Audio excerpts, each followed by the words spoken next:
Hello and welcome back. We're going to be ready to close out SWAF Day 2 with a really super coffee chat between two amazing individuals. So you've heard us talk about sovereignty, active listening, and then the wisdom and reciprocity of working with tribal communities. This last session now is going to be really a discussion about how you can plan for equal partnership and also maintaining longevity of collaborations. Because we've heard a little bit about both of these themes, and I am just excited and pleased as punch to be joined by Carla Chief and Julie Maldonado. If you two would both just briefly introduce yourselves, and then we could get into the discussion. Thank you, Melody. It's great to be here, and thank you to all those who are attending today. And very delighted to be part of this coffee chat. My name is Carla Chief, and I'm an associate professor and extension specialist in environmental science at the University of Arizona. And I work with tribes on water challenges that they face, considering cultural concerns, having cultural sensitivities, and placing the community's priorities first in the applied science that we do to address their priorities. I also have a program on campus called the Indigenous Food, Energy, Water Security, and Sovereignty Training Program. And we have 26 graduate students who we are training to do that type of work with tribal communities. Thank you. Wonderful, thank you. Julie, if you can introduce yourself. Thank you for the invitation, Melody, and everyone here. And it's a great honor and privilege for me to have this conversation together with Dr. Carla Chief. I'm Julie Maldonado. Pronouns are she, her, hers. I am currently living on the homeland of the coastal Chumash people on the central coast of California. And Julie, I'm sorry, it's a little hard to hear you. is that better? Oh, that's wonderful. Thank you. I'm so sorry. My volume was all the way down. Or my audio thing. Anyhow, I'm sorry about that. I'm living on the homelands of the coastal Chumash people on the central coast of California. And professionally, I serve as the associate director for the Livelihoods Knowledge Exchange Network, LICAN, which is a think tank, not to be confused with a think tank. We do try to think when there's time. We are a think tank that works to connect communities, scholars, practitioners, and policymakers together, really focused on evidence-based action, policy-oriented research. Through that work, I've been greatly privileged to get to be a part of the Rising Voices Center for Indigenous and Earth Sciences, and where I've had the great honor of getting to collaborate with Carletta and many others. And then I also do some teaching in the environmental studies program at the University of California, Santa Barbara.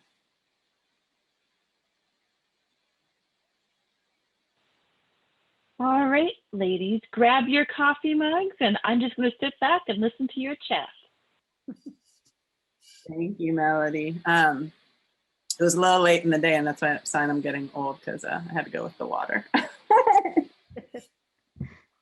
But coffee in spirit. And yeah, so just, really appreciate this opportunity to come together and share beverages and enjoy company as we can, in these times. And, wanting to, talk to you in particular, Carletta, about kind of how, the focus of this session really working to ensure, full and equitable partnerships with tribes and ensuring the longevity of these collaborations over long, extended periods of time and years and decades even. And, wanting to hear, a story about, what you think about your partnerships and your story, and, a bit kind of about my own work of where, you know, a lot of what I'm sharing, you know, thinking about, you know, kind of in our conversation sharing is stemming a lot of it from work for about the last, I guess, 12 or 13 years or so with several tribal nations in coastal Louisiana, as well as tribes from some other regions, and through relationships, rising voices that it's just been true privilege to really learn and grow from over the years. And, you know, curious, you know, just love to learn a bit, you know, about how you started in some of your partnerships with the tribes that you are working with. Yeah, I'm excited to have this conversation with you, Julie. My story is that, well, I'm from the Navajo Nation, so I grew up on the Navajo Nation. I didn't have, my family didn't have electricity or running water, and we lived in a community that was heavily impacted by mining. And you actually met my family, right, Julie? I did. I did. You've But been actually, I to my didn't realize home. it. I didn't realize at the time. I think it was. Yeah. So you stayed at my aunt's home right near Black Mesa Mine. So you really know the area and the story behind how our family was heavily impacted by coal mining. I share that mainly because that's really what drove me all my life to do what I am doing today. And I knew I should go to college and pursued a degree in environmental engineering at Stanford and continued on with my master's. And while I was there, I got tired of just, the theory behind environmental engineering, and I wanted so much to apply that to my own community. And so that brought me to University of Arizona because I thought that, U of A is in Arizona, close to tribal communities, and I thought that, I could have more opportunities to work with tribal communities.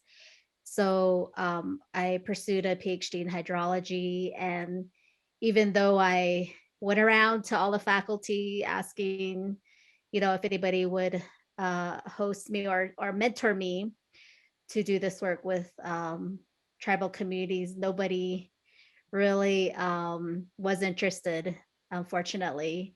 Hopefully, things have changed now, but just wasn't considered cutting edge research. So maybe I was in the wrong department, but that's another discussion. But I still always was driven by this desire to want to help address the challenges faced by tribal communities.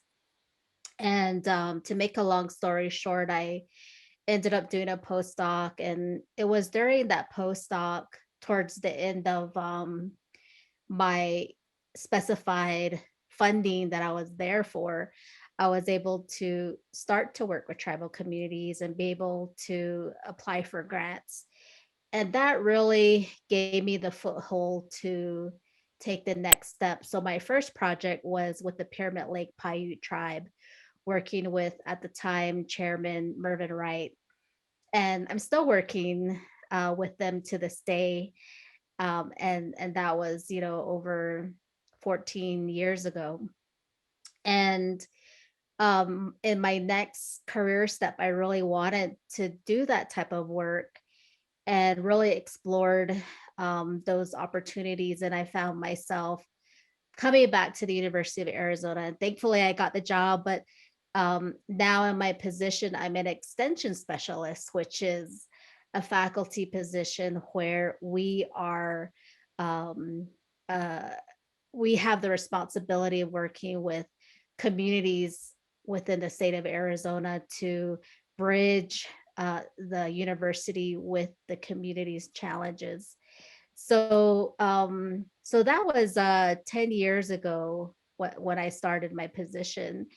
And it kind of just snowballed from there in terms of beginning to work with communities, tribal communities, and just starting to get to know tribal communities, finding ways to be of service, and building those partnerships.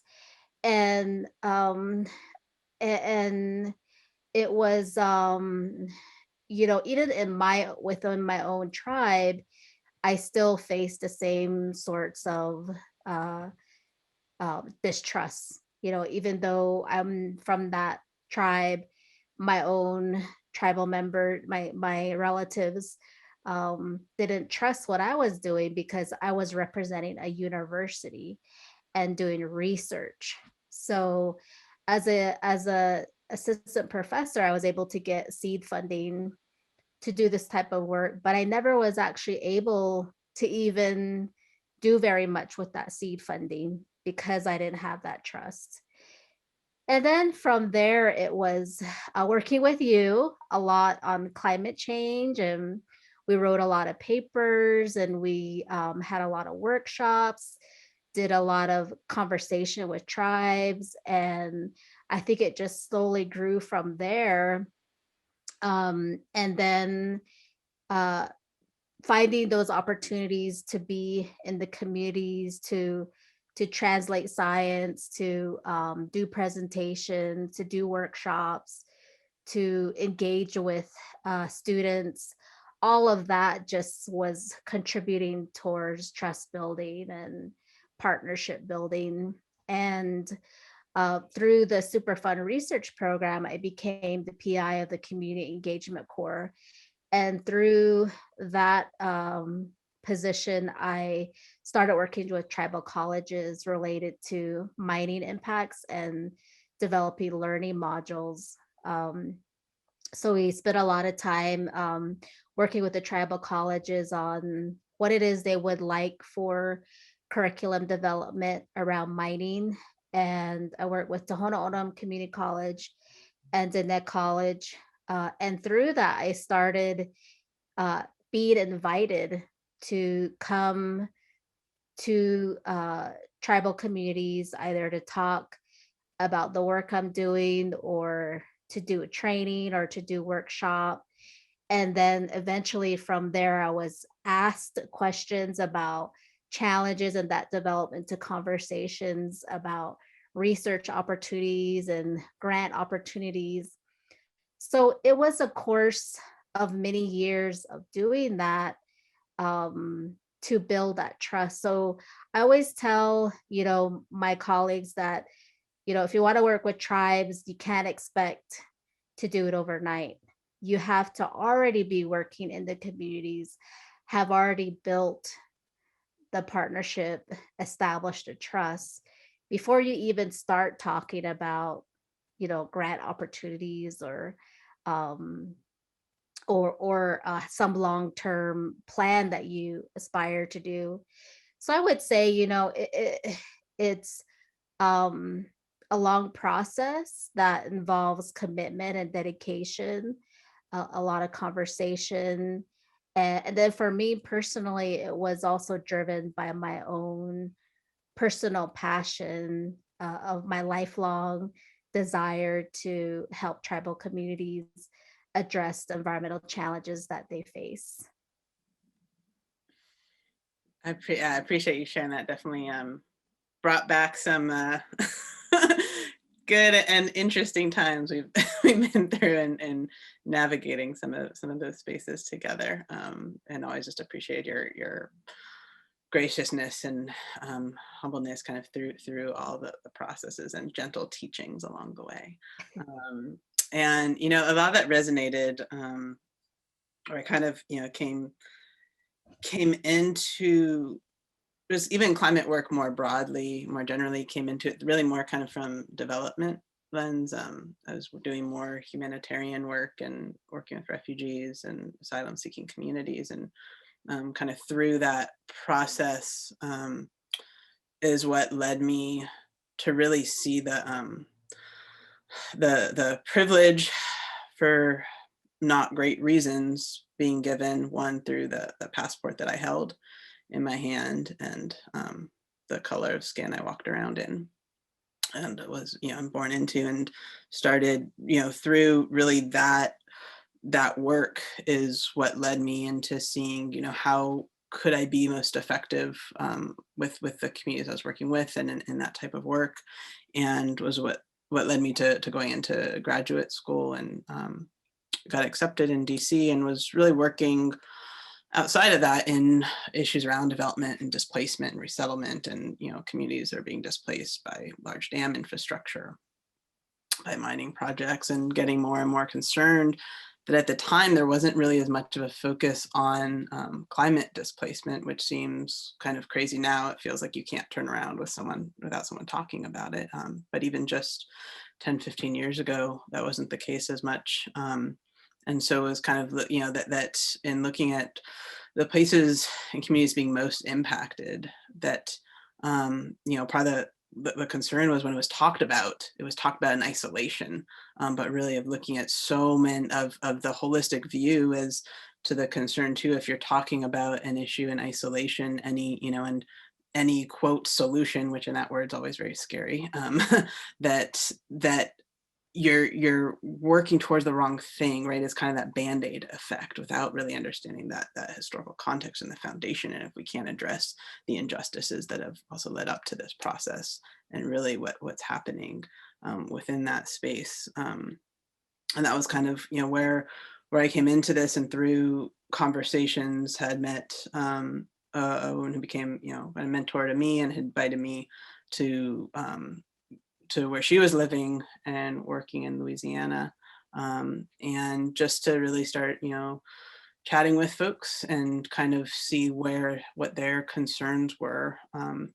This was kind of before the BP spill, and maybe we'll get into this a bit too. And it actually, in a lot of ways, it's a kind of a bizarre thing in a way where I become a disaster researcher and also avoided being in places in the disaster context, because that's a really inappropriate time as well.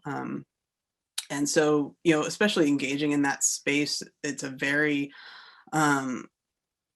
space where people are always coming in and out, right? And it can feel very extractive, and especially in a disaster context, and when you're working in a place where there's so many layers of disasters, that I've always been trying to be very conscious that whatever the focus is that we're working on, it's not just about one disaster. It's not just about the last hurricane. It's not just about the last oil spill. That you have to look at everything that's happening together, and as the community's priorities shift over time, and that you're responding to that. So whatever maybe you started out doing together, that has to shift and change along the way, and be responsive to what they're working on. And so, in thinking about those longstanding partnerships, I'd love to learn kind of about the challenges that you face together, right? This isn't, not to over romanticize it. This is a process. It is a learning and engaging process together, and thinking about some of those challenges maybe, and working to address them. And for example, just reflecting on some things even lately of challenges in work we're doing, that as the collaborations really grow and expand, as called for, right, as different types of expertise and organizations, and that folks are saying, hey, we need to engage over here and over here. And as those additional people or groups are woven in, there becomes this increasing risk of knowledge extraction and appropriation, and kind of that inappropriate use of data can increase.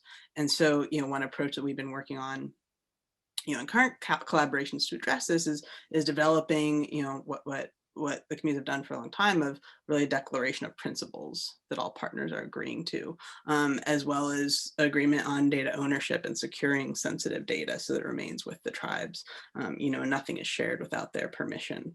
And that way it's explicitly in writing, and everyone involved has agreed to it, whether they're a researcher or they're a student volunteer, right? That everyone needs to agree to those, but recognize it can't end there, and that our ongoing continuous dialogue and debate and conversations of that occur nearly every meeting we have, every week, every conversation, that it's repeated and made clear to everyone involved, and having everyone's input, and kind of having them repeat their understanding of that process as well, and kind of making sure that there's that continued agreement, not just because they signed a document at one point in time.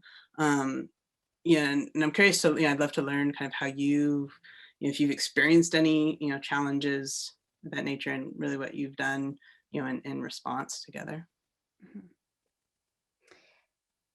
There have been many challenges and different types of challenges in working with tribal communities, as you were saying, you know, as the collaborations grow and people become interested. I think one of the main challenges is ensuring that those who would like to collaborate understand and are trained in how to work with tribal communities. And you know, we work together with the guidelines for considering traditional knowledges and climate adaptation. I think that's a great example of many things that often are overlooked in relation to protection of traditional knowledges and understanding the approval process, and even the grant writing approvals needed with the tribe. And I often have to consider the who I'm working with, especially in a disaster context, because there is a lot of sensitivity. You know, the disaster building upon the historical trauma and other um, legacies of an environmental injustice that have gone on in the community. So the individual, the collaborations with teams to ensure that everybody is, you know, trained, and if they're not, to ensure that they get that training. Yeah, that's so critical. And it's those, you know, those, you know, so I appreciate you sharing that with me, because it's those steps that require the most time and care up front in the process. And, you know, that can be challenging too at these times, you know, of disaster, of, you know, thinking about the pandemic right now and being at a physical distance, you know, from each other. And, you know, also coming during a time of kind of these multiple layers of disasters that so many are experiencing, and it's increasingly happening within the context of the climate crisis. And, you know, we've of course had to rely at this time, while it's not only true of this disaster, it's extended, but this is often, you know, what can happen for at least some period of time during disasters, whether they're climate driven or otherwise, where we're forced into kind of this remote communication as now. But, you know, it comes with obviously distinct challenges of connectivity and cost and access.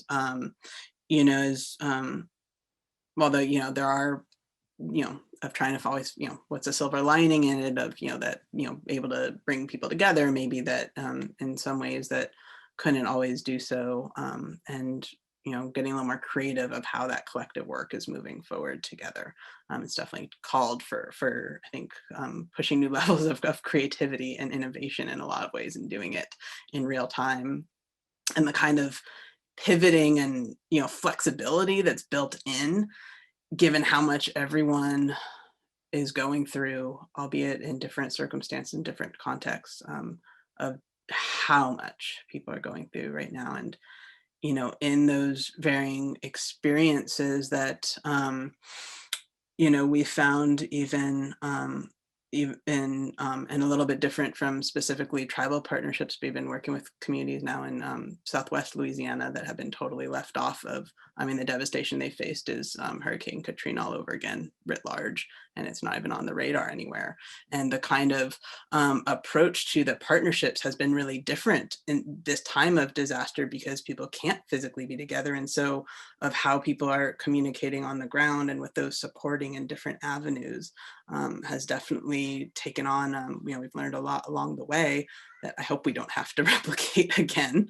But it's definitely these processes that we've learned from. And, you know, curious, you know, if you've experienced kind of challenges in sustaining those collaborations during this time in particular, or during, you know, other disasters, be it, you know, climate related or otherwise, and, how you've kind of worked through that together.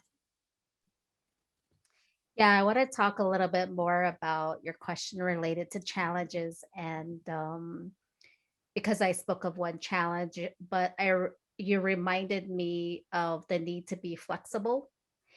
And in the project that we did with the Navajo Nation after the Gold Key mine spill had occurred, um, as you're saying, like you're in the middle, a disaster has just occurred, the people are responding in real time, and you're there as a support. And so there's this need to be flexible, in addition to being sensitive to the impact to the community. And we often we coined it as a hashtag wildcard, because anything can happen at any time, and you just have to be ready, and you just have to respond and be sensitive, and respond appropriately and respectfully. And so I think being flexible and being understanding is so important. Um, so with that example, we got a lot of interest for collaborations, and that included students, other researchers, and requests for data. So our project is overseen by the Navajo IRB, and they oversee every aspect of the project. And so I think the challenge in that situation was ensuring that we're still abiding by the Navajo IRB protocol, um, while responding to requests for other types of collaboration. And so we had to create protocols to ensure that. And one example was an authorship protocol, where um, you know we there was a process towards publishing and disseminating, which is a lot in goal for a lot of academia. But as part of that process, we have to get approvals from the Navajo IRB. We have to submit those documentation, whether it's a PowerPoint or an abstract or data, or even dissemination. That all has to be approved by the Navajo IRB. And before it is even disseminated to at national conferences or non-tribal audiences, it has to be disseminated to the community first. The community has to know what those results are, be able to provide input before it goes down the line. So the protocol was to ensure that we were being ethical, we're abiding by the Navajo IRB protocol, as well as honoring our community partners within the authorship protocol, because they are part of that co-design of the research questions, the approach, and the analysis. Every step of the way, they're part of it. And so we want to ensure that they're also part, and recognized in authorship, because it's definitely theirs. And then in terms of data access, there's the whole issue of data sovereignty, and the data belongs to the Navajo Nation. It doesn't belong to the researchers or the students, and that also has to be understood. So once the project is completed, all that data goes back to the Navajo Nation. It doesn't stay with the student. So the collaborators, whether they're students or researchers, have to understand all of these ethical aspects of working with a tribe. And then we, as leaders of that project, have had to implement some sort of structure with the protocol, with our own protocols to ensure that. And some of it is very new to many people, even with the publications. Um, it's not always guaranteed that you will be allowed to publish. And that can be a challenge for especially students, if they're pursuing a dissertation. So all of that has to be understood and laid out and has to be comfortable for the collaborator. So in that sense, that's a whole challenge of understanding the data sovereignty, the tribal oversight over the research, transparency to the community, honoring the community partnership and their knowledges, and that the data will go back to the people. So I think those are additional challenges that I would add to your question. So I think in sustaining the partnership, I think that is also a challenge, because um, it's also part of the trust that you have with the community, because tribal communities don't want to get involved in these one-time projects, people coming in doing helicopter research. It's a 2-month project, a 3-year project, and then they leaving with them equipment or maybe nothing at all. And it's not sustained into the future. So I think I would say it's a challenge, but at the same time, it's also a commitment that can be nurtured through conversations, through service of finding ways that your project can be built upon, and finding talking with the community and seeing and exploring together what are other opportunities to expand upon the work, that foundation, so that you're constantly building upon it and finding ways. And I think that's so important to the trust with the tribe, with tribal communities, um, because they have so many negative feelings and experiences about research and universities coming in. And so that's why it's so important to keep having those conversations and knowing that it's preferable to the tribe that you're going to be there for longer than just that project time, funding time. Yeah, that, oh my mind's going 1,000 different directions from what you share. So much resonates in, just thinking about that context too of, when you're talking about some of the things around data sovereignty, also thinking about the funding mechanisms and structures, especially, coming from kind of, agency spaces where of what's asked to be shared. And if you're talking about the kind of work, that you're doing, and there's restoration work involved, and there's work, in sensitive places and in sacred places, that that information should never go anywhere beyond that community. And so that tension kind of that gets built in with those funding structures as they exist now, can be deeply problematic. And that's where, a lot of what you're speaking to in terms of the IRB process of agreements around data security and data sovereignty becomes so critical, as to, what's shareable and what's not, what should never go anywhere beyond for the community. And then of even within weaving and students in that process of what you write on and what you don't. I remember I got a lot of pushback during my dissertation defense as to certain information of, this seemed like a really big blank, like really big gap.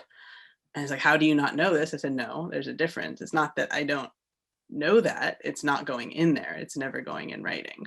And that was a really distinct tension, even with people who kind of got it, right? It's like, no, that we're talking past each other right now. Maybe we can get on the same page as to why that will never be shared.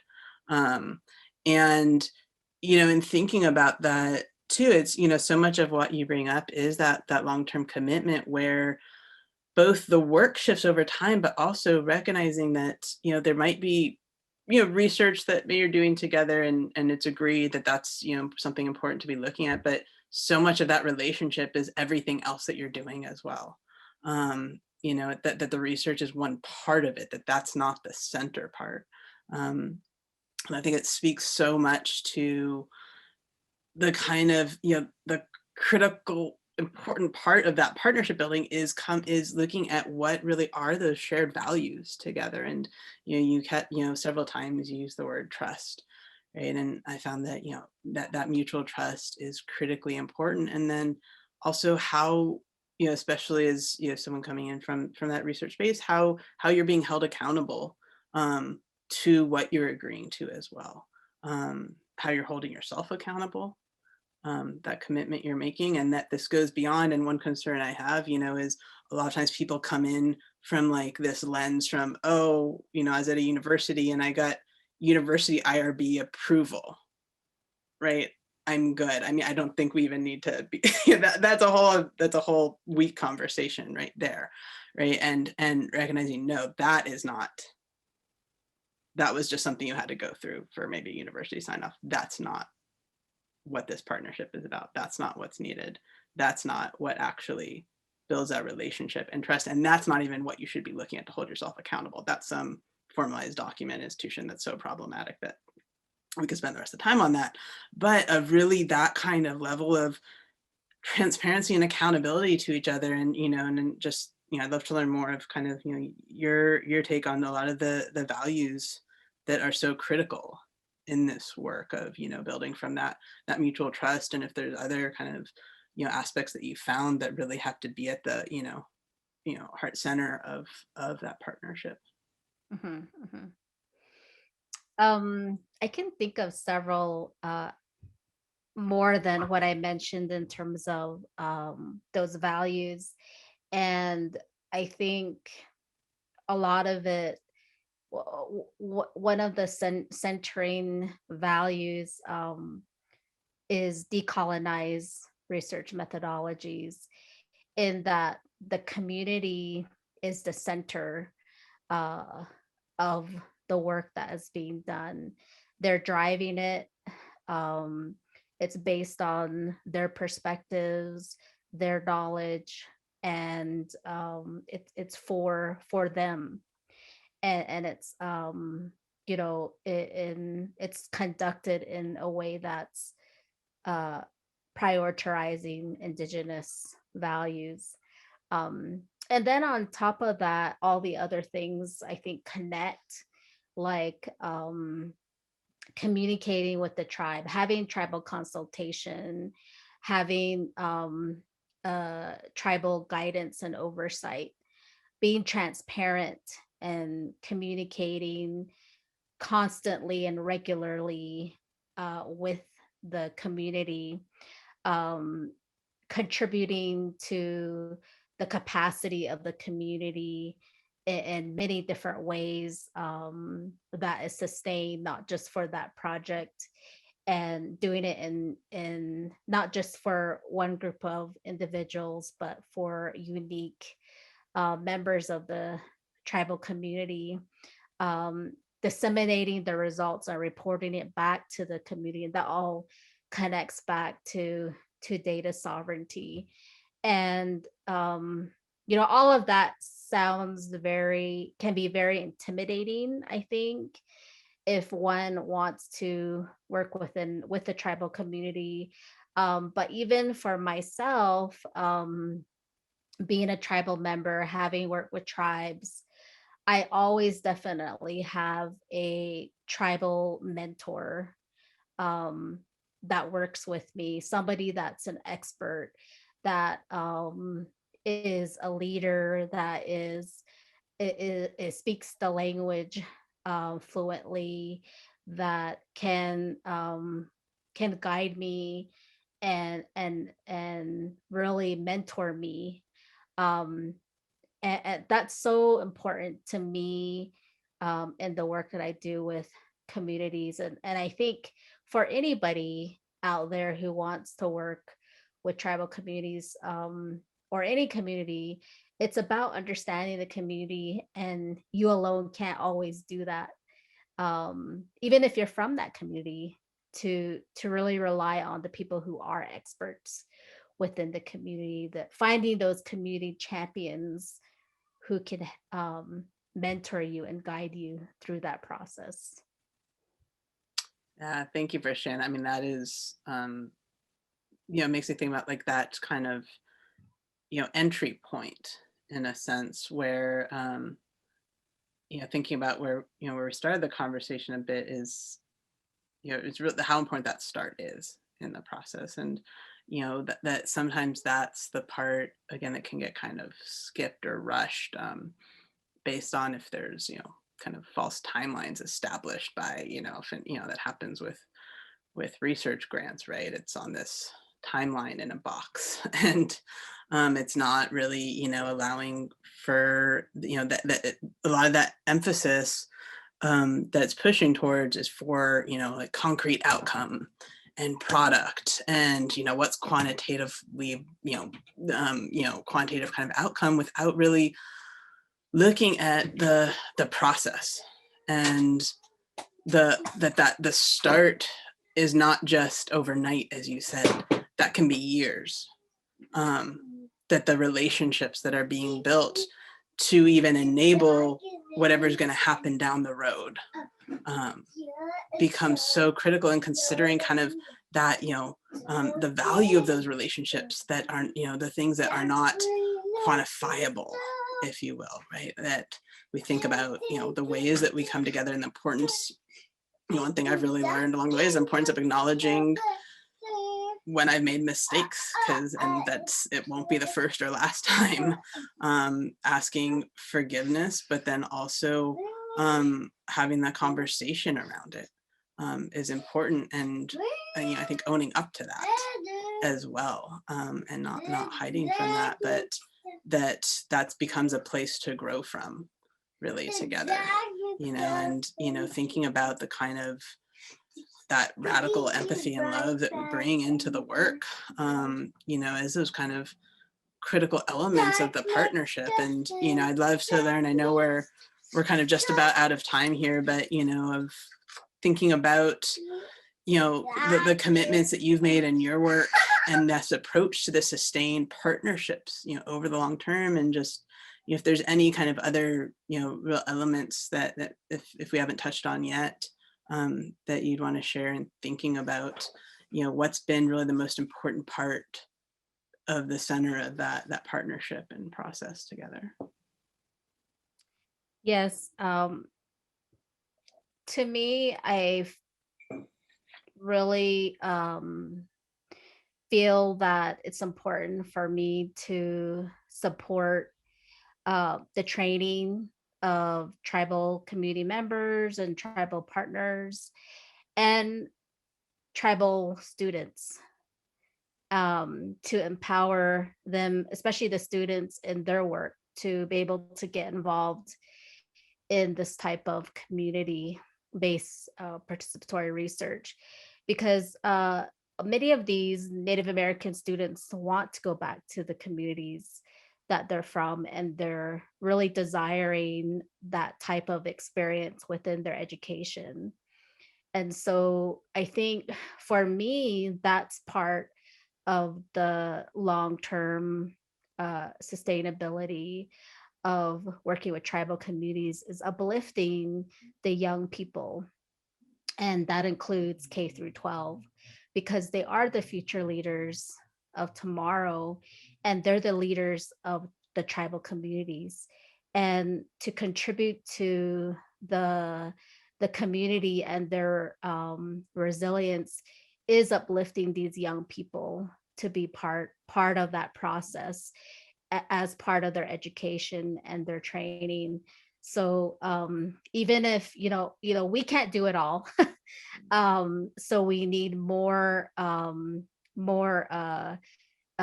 young people involved in that process. And I don't know if you went to that conference that was held by ITEP in the fall. You saw a lot of these young Native American climate activists that are so passionate about change, and to be part of that, of tomorrow, the future solutions for their future. And I think for me, that's part of sustaining those partnerships, is finding the ways to support Native American students.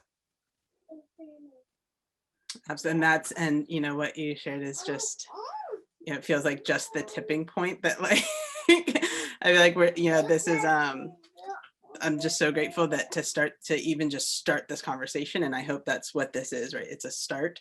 We've been in conversation for a long time together, and it always feels like that it's leading to the next thing and the next thing. And so that, that's kind of one of my takeaways, just kind of, listening to you as well, thinking about that this is an ongoing process. And so this isn't a conversation we're having in 1 hour together in this like Zoom box, right? That, hope that we continue this, together, and Melody, and, to everyone here, and just hope that it's the beginning of a conversation that continues to grow. I likewise, Julie. I think you've been critical in me being able to do the type of work that I've been able to do, especially early on in addressing climate change and its impacts in tribal communities, because there wasn't a lot being done in that area.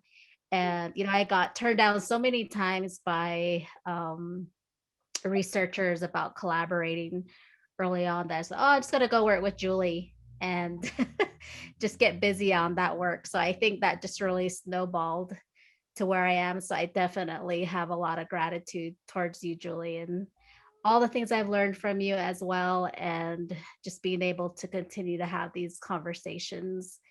So I really enjoyed this type of format, because, the PowerPoint lecture style does get to be a bore after a while, and especially on Zoom.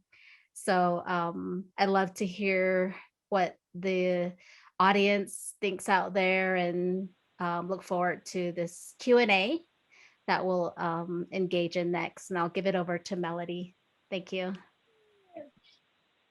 Well, I had a feeling that this audience could benefit so much more from a conversation between you two than any given PowerPoint could ever encompass. And so I'm pretty sure they're feeling that too. We did have a question that came in, and this is a really good one. The question is, many tribes do not have IRBs or ways to ensure equal partnership and benefits. How do we work with those tribes? I mean, I just share, that a lot of the communities I work with, that they're very small. They don't have, there's no magical staff, someone doing, any of this. That's been, and it's taken a very large village of people. So I don't say this in any way, shape, or form like me doing any of this. It's a collective, us in very much a sense, but that's been part of our collective, our process is also helping support developing those kinds of things, and not only keep in mind, it's not just about research, like what about when media comes in, when people want to take photographs, when there's a journalist there, research is one thing, and researchers are one element. But there's a vast world of people weaving in and out of that space. And so, also encouraging, even if these things don't exist, it doesn't mean they can't come into being, but also that it's done in the way that the community wants it to happen. But then, and that's what I see too, was what, maybe doing research together, that's one thing, but what are all the other actions and activities happening that are really what that partnership's about. And if that's one thing that the community's voice that we don't have, we want to have that. Are you in a position that you can help support that? So if it doesn't exist, it doesn't mean it doesn't have to exist in the future. That is something, but if the community is vocalizing that it would like to see that happen. That's great. Carletta, do you have anything to add? The only thing I would add is that, there's 574 federally recognized tribes in the United States, plus, over 30 that are state recognized and many more that are not recognized. So there's no set way of working with a tribal community. And it is true, not all tribes have that IRB process, but there's other ways that can be pursued to work with the community that are more structurally based, like a memorandum of agreement or understanding, a support letter, and going to the communities and understanding what the approval process is. And it may not be a formal process. It might be a traditional government. It might be, going to the knowledge keepers and getting their approval. So it's really, tribe by tribe, and going into that tribe and understanding that community, because we're also different, and understanding and asking what approvals are needed. And like Julie said, really always considering what the community wants and being driven by that. That's so great. I think so many different people really think, oh, I've worked with this one tribe, so I can easily apply it to the next. Thank you, Carletta, for the wonderful reminder that there are 574 at least different ways to work with tribes. And even if whether there is an IRB process or whether there aren't, you still have to go in and develop those relationships in order to come to a place where you can start develop. I love that declaration of principles that Julie talked about. I'm like, that is really cool. And the best part is it's not just a piece of paper. It's something you discuss at your weekly meetings. That is truly fantastic.